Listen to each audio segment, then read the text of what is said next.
नमस्कार दोस्तों, daily news India 1.0 में आपका बहुत बहुत स्वागत है। दोस्तों, शायद आप भूल भी गए होंगे कि भारत में कभी 2000 रुपए के नोट थे और अब वो 2000 के नोट तो बंद हो गए। लेकिन क्या 2000 के नोट अवैध हो गए हैं, इलीगल हो गए हैं? अभी तक सरकार ने घोषित नहीं किया है कि वो इलीगल हैं। यानी कि आपके पास अगर 2000 का नोट है तो अभी भी आप उसको एक्सचेंज करा सकते हैं डाक खाने में जाके। कहाँ पर? या सीधा रिजर्व बैंक के अंदर जाके, वो लीगल है। लेकिन सवाल ही पैदा होता है कि 19 मई 2023, 1.5 साल से ज्यादा हो गया, इनका चलन वापस ले लिया गया था। लेकिन समस्या ये आ रही है कि 6,691 करोड़ रुपए के 2000 के नोट कहां गए। पहले भी हमने इस बार एक बार खबर दी थी। रहस्य क्या है? अल्टीमेटली ये कोई छोटा मोटा अमाउंट तो है नहीं। कोई कहे 2-4 करोड़ के नोट नहीं आए तो चलो मान लिया, हो सकता है गल गए होंगे, खत्म हो गए होंगे, टूट फूट गए होंगे, फटफटा गए होंगे। 6,691 करोड़ एक बहुत बड़ा अमाउंट होता है, बहुत बड़ा अमाउंट होता है। 6,691 करोड़ में एक एक करोड़ के 7,000 स्कूल बन सकते हैं। 7,000 स्कूल, जिसमें एक एक करोड़ की लागत आए तो 7,000 स्कूलों का निर्माण हो सकता है। तो भाई ये नोट गए कहां अल्टीमेटली? ये कहते हैं कि 98.12% के नोट वापस आ गए। अब परसेंटेज को क्या करना भाई? मकसद ये है कि 6,691 करोड़ के, मोटा मोटा कहा जाए 6,700 करोड़ के नोट भैया कहीं गए कहां? किसके पास हैं? कौन लोग हैं वो? क्या इसको किसी खास मकसद के द्वारा किसी ने रखा हुआ है?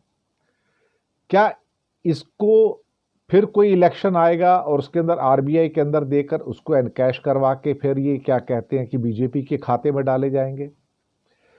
अभी वैसे अगर देखा जाए तो कुछ समय पहले की बात थी, ये लोकसभा के चुनाव से पहले, कि लगभग लगभग उस समय 9,500-10,000 करोड़ के नोट जो थे वापस नहीं आए थे। तो तब से लेके लोकसभा चुनाव से पहले की बात है ये, तो तब से उस पर करीब 2,000 करोड़ के समझो नोट वापस आए। हमारा अनुमान ये है कि ये 2,000 करोड़ के नोट भारतीय जनता पार्टी और उनके लोगों को दिए गए एक्सचेंज करवा के, जिनके पास थे और जिन्होंने इसको ब्लैक मनी के रूप में इंडस्ट्रियलिस्ट लोगों ने, उद्योगपतियों ने रखा होगा। और यहां भी कुछ रखा हुआ है।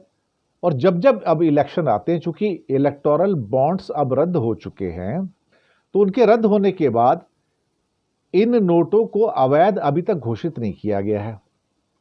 तो इसका मतलब है कि इसमें से एक छोटा छोटा अमाउंट जो है वो निकलता है। जैसे कि लोकसभा के इलेक्शन में लगभग 2-2.25 करोड़ का अमाउंट उनके पास कैश में आया होगा, इन्हीं नोटों को एनकैश कराने की बदौलत।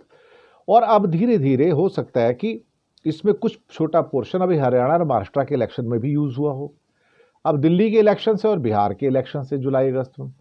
तो एक अमाउंट और आएगा इसमें से जो टूटेगा।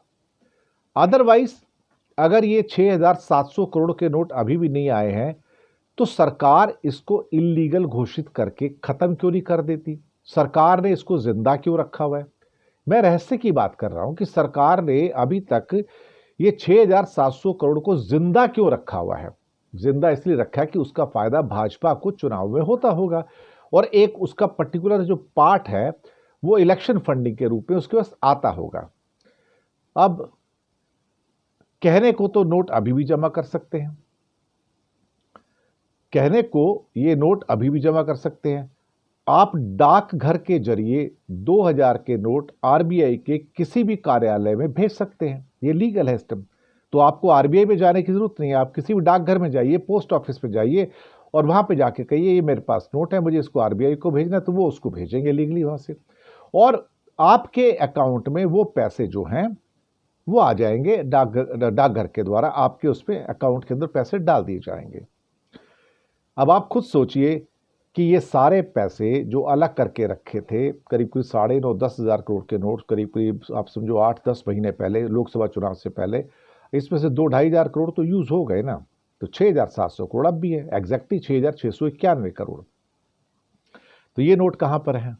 अब शायद ये आने वाले जो इलेक्शंस होंगे ये उसके अंदर उपयोग किए जाएंगे, क्योंकि इसको अभी तक इल्लीगल घोषित नहीं किया गया है। इसके पीछे यही रहस्य है कि ये नोट आपके सो कॉल्ड, जिसे क्या कहते हैं कि उद्योगपति हैं, उनके पास मौजूद है और वो जैसे जैसे इलेक्शन आते हैं उसमें छोटा छोटा हिस्सा निकाल के भारतीय जनता पार्टी को देते रहते होंगे।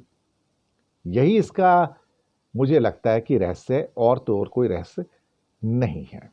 शुक्रिया आपका।